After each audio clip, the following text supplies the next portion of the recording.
We're talking about the latest jobs numbers, recession indicators, and what to invest during a recession to protect your wealth and geopolitical risks that can move the markets worldwide. With our next guest, Steve Hanke, professor of applied economics at Johns Hopkins University. First, a word from our sponsor, iTrust an IRA that offers 35 crypto assets and the lowest trading fees in the crypto IRA space at 1% only. And it has unique tax benefits. So if you're over 18 and you want to open a new account with cash or roll over an existing account, click on itrust.capital/David in the link down below to learn more and get started. Professor Hanke, welcome back. Happy New Year. It's always good to see you. I'm happy you're one of my first guests for 2024. So welcome back. David, always a pleasure. Even though we're in 2024 now, let's turn the page and see what happens. Thank you. I'd like to first announce to the audience that these shows with Professor Hanke will be a more regular staple on the program. We're going to make this a bi-weekly event where we bring Professor Hanke on to discuss the latest economic data, what the latest data means for the markets and the economy, analyze current trends, and talk about whatever other news we have of the week. So it's going to be very exciting. I'm excited to kick off the series. This will be the first of the series in 2024. So let's talk about some recent data that came out today. The jobs report came out on Friday, the 5th of January. U.S. payrolls increased by 216,000 jobs, which is more than expected. The original consensus expectation was only 170,000 jobs and an unemployment rate of 3.8%. And in fact, the unemployment rate stayed flat at 3.7%. So that didn't move. The latest jobs numbers then look quite good relative to initial expectations. Then, Professor, do you think that the latest jobs numbers have changed, or could they change your perception of what could be a recession this year? In other words, do you think that we're still getting a recession despite the fact that the labor market on paper still looks relatively strong? Well, it doesn't affect whether we're going to have a recession in 2024. I think that's pretty well established. Let me talk about that first.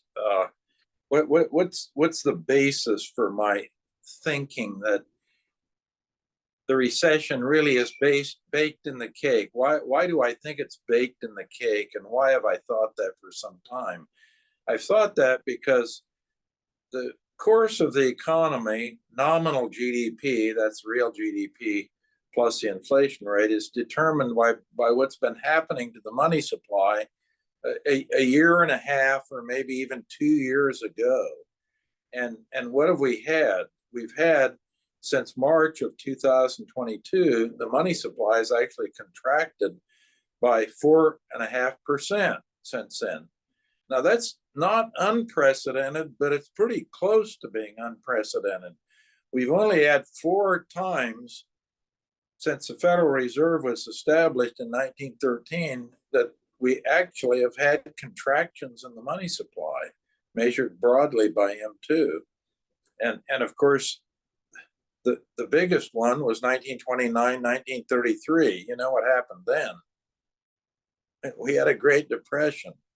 And the other 3 contractions we had, we have to go back into the 1940s, 1947, 48. That was one. We had a recession. And then we had 37, 38. That was a recession. And we had the big one with the Great Depression. We had one other contraction in the 20s. And those all were followed by, with a lag, recessions. So when you get a contraction, you pretty much know the thing is baked in the cake. That is, the R word is baked in the cake. So that's where we're going in 2024. As I said again, the money supply, which the Fed doesn't pay any attention to, and most analysts, by the way, don't even look at the money supply either. This is literally like flying an airplane with an altimeter that has nothing on it. Let me just, I don't mean to interrupt, but I heard this opinion from somebody I was talking to. Actually, they asked me this question. They said, hey, what causes inflation? I said, Professor Hanke believes it's the money supply, as do many people. And this guy's pushback, and I want you to please address this. He said, it's not so much the money supply itself, it's people spending. The money supply doesn't cause inflation. People spending the money they got from the increased money supply causes inflation. So basically what he's saying is if consumers weren't spending their money on stupid things, pushing up prices on said stupid things, we wouldn't have had inflation. It's our propensity to consume that drove up inflation. It has nothing to Well, do with the money supply. he's engaging in a little bit of sophistry, because Okay. what happens is that the transmission mechanism works like this. The money supply goes up, and what happens? The money supply goes up, and David Lynn and Steve Hanke have more cash balances as a result of that in their bank account than they would prefer to have. And so what do? They start spending the excess cash balance that they build up and bringing it down to a normal level. So yes, consumption happens, but that's in the transmission mechanism. What causes that? The cause of it is the excess cash balance that's been built up due to the fact that the money supply has gone up in the first place. So you have to go back always to the original source of all these things. So first, let's get the transmission mechanism down. The money supply goes up. The next thing that goes up, due to the fact that these cash balances are in excess, asset prices go up. So what's that mean? That means the stock market goes up, real estate prices go up. Then the next thing that goes up with another lag is the real economy starts revving up because of this. And then the last thing that actually happens is price changes and inflation. And that inflation, by the way, is usually the end of the line in the transmission. And that can take up to 18 months or maybe even a little bit longer before the inflation starts showing up with headline inflation numbers changing. So you have to look at what causes all these things in the transmission mechanism to start flipping up or flipping down. So you don't agree that if we were all just a little bit more fiscally disciplined with our personal finances, there just wouldn't be inflation, regardless of M2 growth? No. That again is not putting your finger on the right thing. Okay. We will adjust our cash balances to preferred normal levels. And if those cash balances are excessive because there's been an excessive increase in the money supply, we will trim those down, and we'll be consuming a lot. Professor, I'd like you to address this. So let's go back. Let's go back to the payroll data, though. So okay, yeah. So remember, we started with the payroll numbers. They came in very strong today. The payroll increases 216,000 jobs. The consensus was only 175,000. So that was better than the consensus. And the unemployment rate stayed at 3.7%. As you said, the consensus was they thought it would go up to 3.8. So all of that looks good. You would conclude, well, this looks very strong. So how can Hanke be talking about a coming recession when you have this very strong labor market data coming in? Well, if you look under the hood a little bit at that data, it isn't really as strong as it appears to be on first glance. For example, the last 2 months, they've actually made downward revisions in the jobs added by 71,000. So all of these revisions, they come out with a new number for the payroll growth, but then they revise down the last payrolls. So we've had downward revisions going on in payrolls. We've also seen the 11th consecutive month where temporary help has gone down. So that indicates things aren't quite as tight as you think, because they're not scrambling around trying to hire temporary help. Actually, for 11 months in a row, the temporary help has gone down. Also, you've got a slight fall in the monthly aggregate hours worked. You've also had a drop in the household employment over the last 3 months.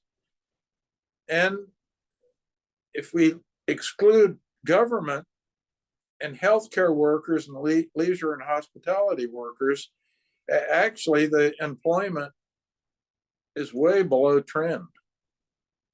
So there's been the hospitality industry has been pretty hot, in the healthcare, that sector, healthcare and hospitality, and government employment. So they've been adding a lot of the payroll ads have been government employees, which from a productivity point of view, that's a big negative, actually. That's kind of a bad sign. The other thing to watch is the hours worked. There's been a weakness in that along with the temporary help thing. So if you look carefully at the thing, it looks pretty good on the headline, but under the hood, there's a lot of weakness showing up. So this is by the way, typically what you get as you go into a recession. Okay, so you're expecting the unemployment rate to rise as the recession officially hits. That's what's going to happen. Okay, because in 2007 the unemployment rate was also low, right? That's right. But if remember, we've talked about this before, and the last thing that people want to do is lay off permanent workers. So, and that's been happening all this year. Here's what's been going on. Last year, people were pretty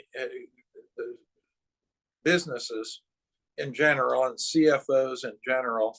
They were pretty gloomy.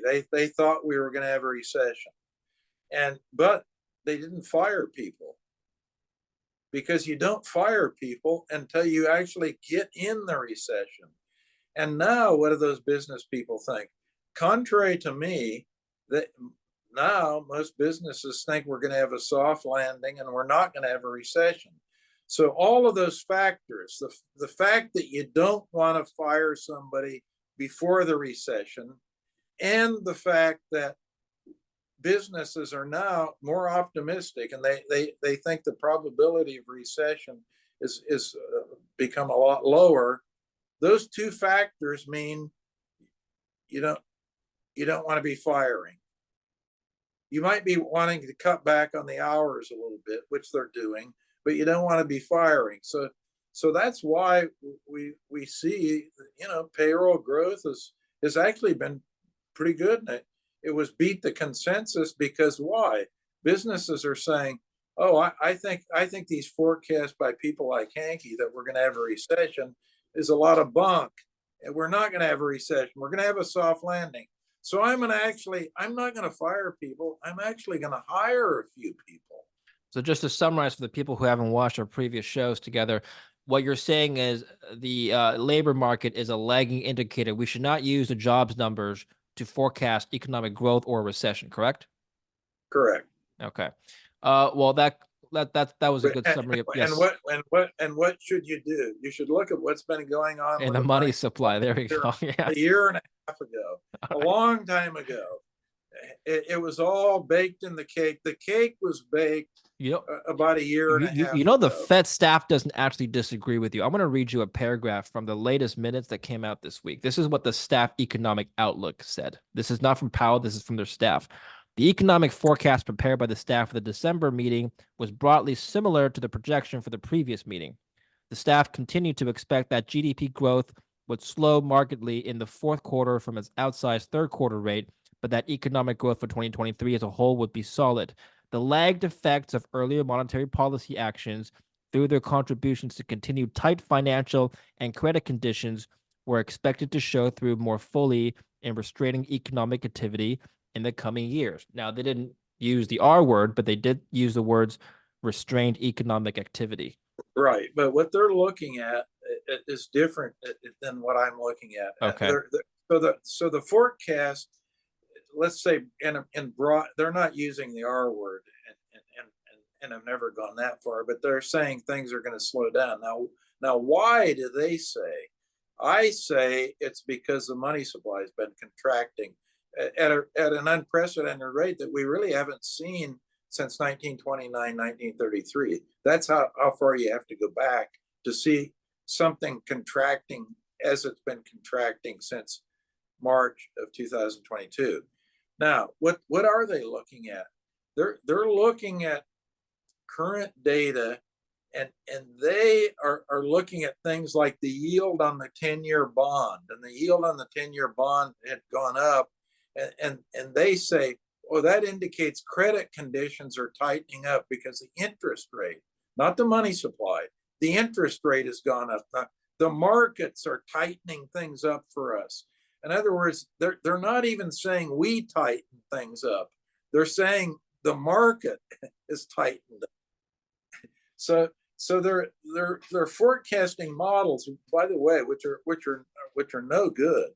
The forecasting models of the Fed have had a terrible record. They've usually been way off because they aren't looking at the money supply. They're looking at all these other things going on, like what's going on with credit spreads, what's going on with the 10-year yield, and so forth. One thing, by the way, they also they do look at the shape of the yield curve, and the yield curve's been negative, and that's always a good indicator for a coming recession.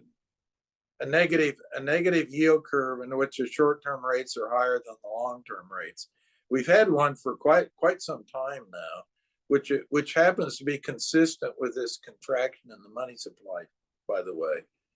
But remember, interest rates are not a good indicator of monetary policy. Changes in the money supply are an indicator of the tenor of the monetary policy that we face. In discussing, this is another paragraph from their minutes. In discussing the policy outlook, participants viewed the policy rate as likely at or near its peak for this tightening cycle. We've talked about this last time. Why do they use the words likely at or near its peak? Is this wiggle room for changing their mind, Professor? Well, it is wiggle room, but the question is, how did the markets interpret the language that was used in that report? Because the language is always a little bit ambiguous, if you know what I mean. It's the kind of thing that in an English class would get probably a fairly low grade because of the ambiguity embedded in the thing. In other words, they're not writing like Ernest Hemingway, where you have a very clear short sentence saying what in the world's going on and what you intend to do and what's happened in the past and all these kinds of things. So you say wiggle room, I define it as ambiguity, but again, let's look at the markets. What do the markets actually think is going to happen? The markets more or less interpret that ambiguity in the following way. They think for the January meeting of the Federal Open Market Committee, there's a 93% chance there'll be no change in the federal funds rate. Then we go to March. That's a big meeting. That's the one they're all talking about. And the markets think there'll be a 67% probability that there'll be a 25 basis point reduction in the federal funds rate. They think there'll be a 28% probability there'll be no change in March. So there's still a significant number of market participants, 28%, that think there'll be no change, and then 67% say that minus 25 basis points. Then if we go out to May, the picture starts changing a little bit more. We have a 35% chance of a 25 basis point reduction from where we are now. In other words, a 25 basis point reduction from where we are now would move you down to 5 to 5.25% is the interest rate. Right now we're at 5.25, 5.5. And in May, we start getting a majority saying actually there'd be a 56% chance of a 50 basis point reduction. That would move the current range of 5.25 5.5 down to 4.75, 5%. So that's what that's how the markets interpret that ambiguous or wiggle room language that you just read. Okay. Yes. If for the viewers who would like a more detailed explanation on Fed policy tools, check out our interview with Professor Hanke in December, right before Christmas. I'll put the link down below so people can rewatch that and learn in more detail. Professor, I'd like to ask you about the recession itself. By the way, these percentages they can also go to the Chicago Mercantile Exchange, and if they look at the Fed funds futures market, they'll see very quickly what these probabilities are. I mean, I'm not calculating these myself. This is market data. This is what's happening in the markets. So it's one thing for Lynn and Hanke to read the Fed minutes. The question is, what are the market participants? How do they read those? How do they act on what they're reading? And they act in the Fed funds futures market by actually buying and selling things. They've got skin in the game. I've been following the Fed Watch tool for many years since I started in this business, and I don't remember it ever being wrong.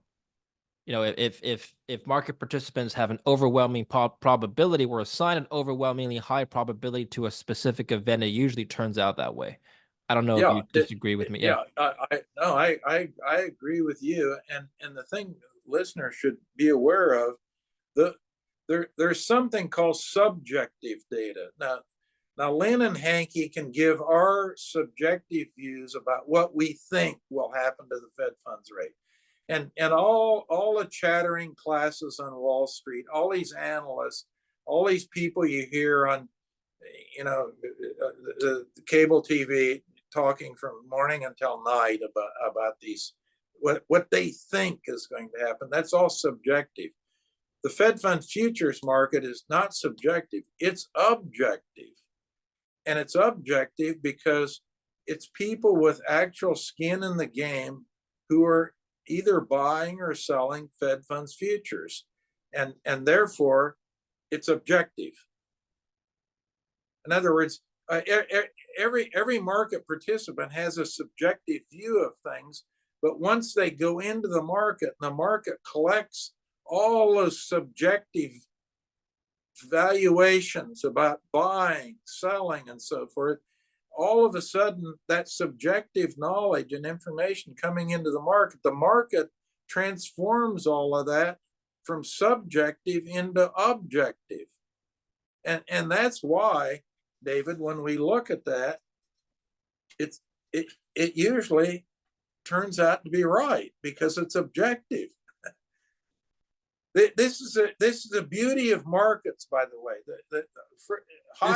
This is a out there theory. I just no substance whatsoever for what I'm about to say, but perhaps the Federal Reserve is looking at the CME Fed Watch tool and using that as a self-fulfilling prophecy because they don't want to surprise the markets. Well, we don't know that. We don't. But I certainly obviously look at it, or they should be looking at it. But in this day and age, whether they do things they should be doing is there's somewhat of a gap between do and should. But at any rate, just one kind of slightly academic point on this that isn't way out there. I mean, Friedrich von Hayek, my good friend and mentor, won the Nobel Prize in 1976. And why did he win it? He won it for a variety of reasons, but one of his big things was knowledge, and the relationship between knowledge and markets. And he said markets basically act like a big magnet, sucking in all this diverse knowledge, and it comes into a market and it comes popping out as an objective market price. And that's what guides the economy. I mean, the economy is all driven, and behavior is all driven by incentives.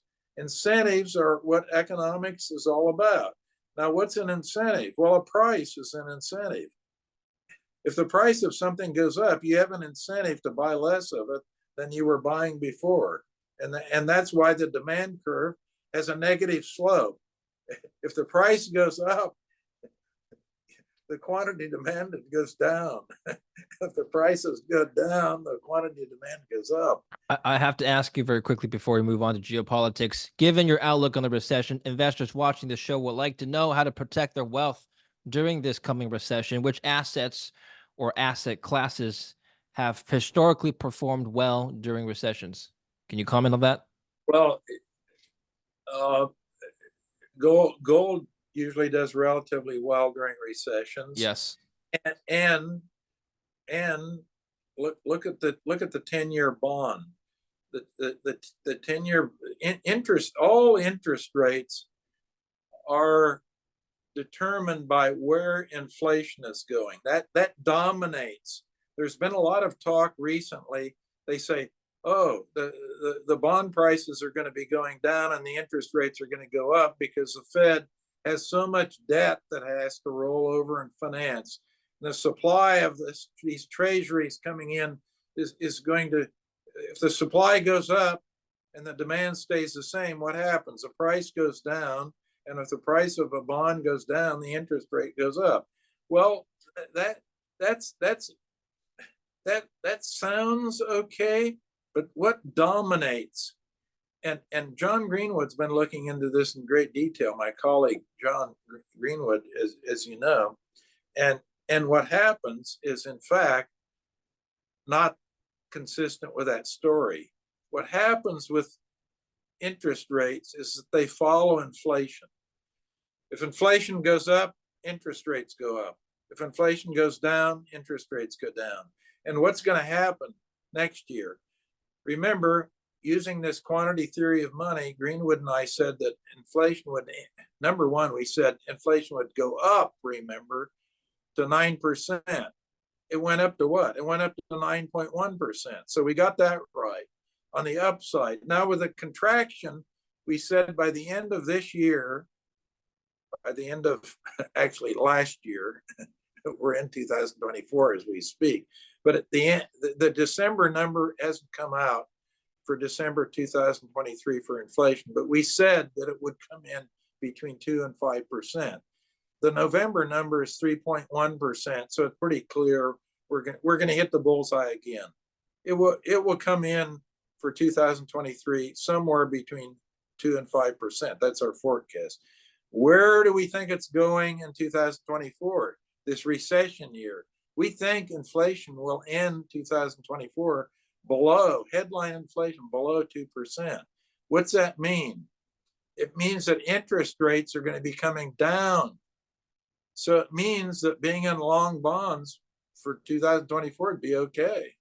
I'd like to ask you about the Fed policy rate. So I interviewed John Taylor from Stanford, and we talked about the Taylor rule, which is what he believes the Fed funds rate should be, given his formula. Have you done your own calculation in terms of what the Fed funds rate should be, your golden rule, like a long run equilibrium rate?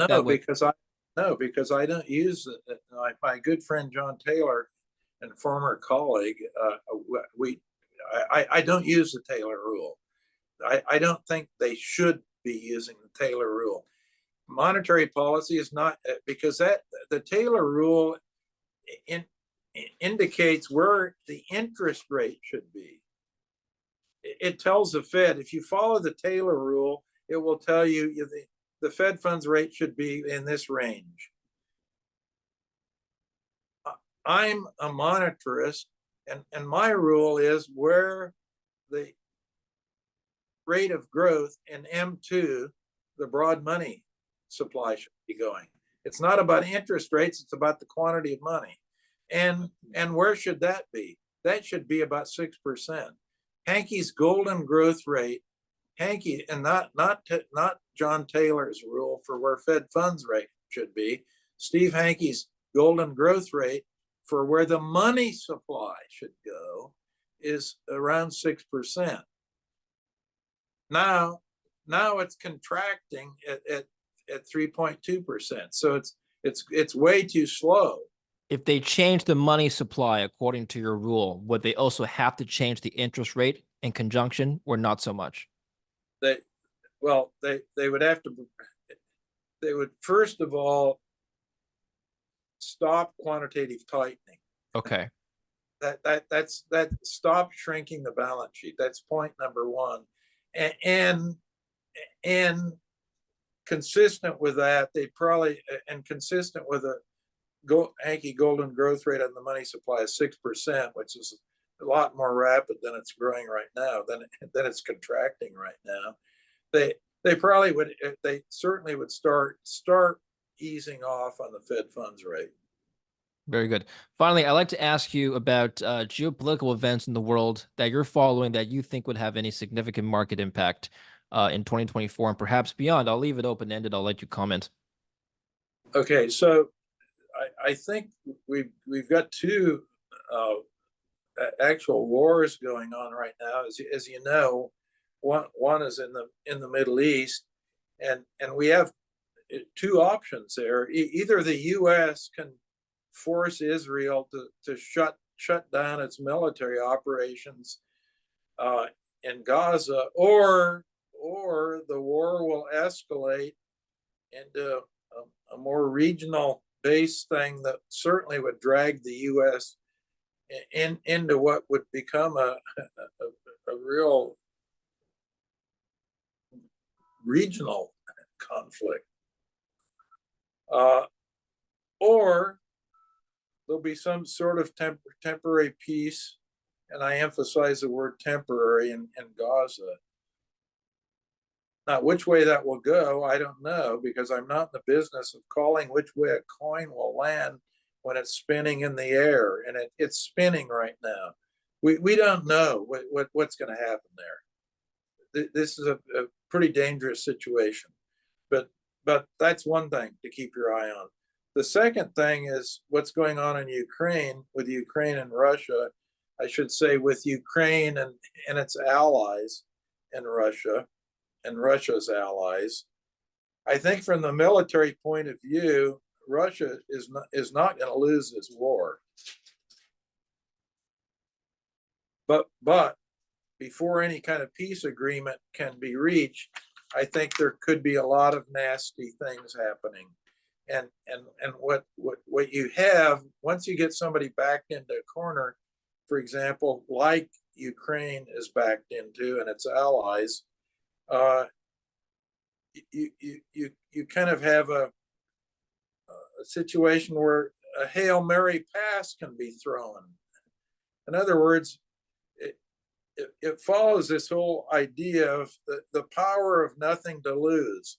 If you don't have anything to lose, if you think you have some probability of making a big score, but very little to lose, you could engage in some dangerous Hail Mary pass at the end of the game. So that one is dangerous. I understand. Let's just assume, for the sake of argument, that both of these conflicts will be prolonged and perhaps even escalate. In that scenario, Professor, what would happen to financial markets in the U.S.? I can't see anything much positive coming out of that scenario. Okay. Can you? Maybe defense stocks? I mean, if you get two wars going on that escalate, I don't see that that's a very good thing, except for the military industrial complex, of course, will do very well. Would the Fed have to respond? Would the Fed have to respond to this somehow? They shouldn't respond, but again, we're talking about a lot of unknowns in here. Let's play the scenario game. If these conflicts escalated and it caused some kind of turmoil on Wall Street, the Fed will pivot and loosen up. They always do that. So that would be one scenario, but again, I don't think it's very helpful. I think the thing to talk about is the fact you have two things going on, two wars. The U.S. is involved in both, and there's a high probability that one will actually escalate, the Middle East, the probability of the Ukraine thing ending up with some kind of Hail Mary dangerous thing happening towards the end of things or in 2024 is probable. So both of those are kind of bad. And another bad thing going on is that we have this is a third more domestic thing, but it is geopolitical, and that is that the idea of protectionism has kind of become embedded in Washington, D.C. And that comes in a variety of colors, because you've got sanctions going up, and that's part of these wars, by the way. That those sanctions are protectionists, or they're weaponizing the U.S. financial system. So that's a protectionist thing. Then you've got all these tariffs coming in, and the kind of anti-China syndrome that's developing. So that's protectionist. That's cutting trade off. That's a bad thing. You and I have to talk about the sorry, please continue. So I think, to summarize it, at 30,000 feet, you've got two wars going on that either can be continued, and if they continue, I think bad things could happen, or you can shut them down, which would be a good thing.